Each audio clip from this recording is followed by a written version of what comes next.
¿Que quién vive en la piña debajo del mar? Sí, es Bob Esponja. Él es un dibujo animado y yo un animado robot.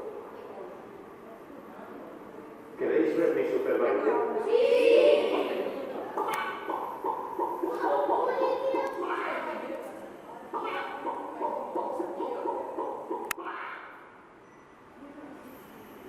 De emoción. Presten atención, por favor. Cada uno de estos objetos sirvió para descubrir cosas importantes que ahora conocemos.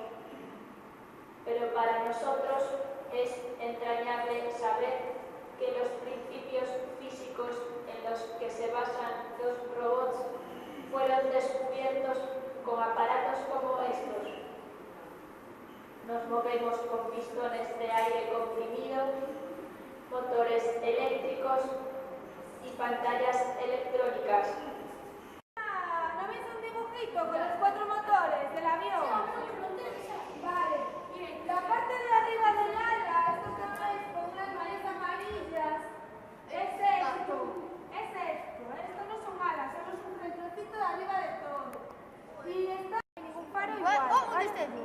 Venga, y mirad por aquí. Aquí tenemos un surtidor de gasolina. ¿Ya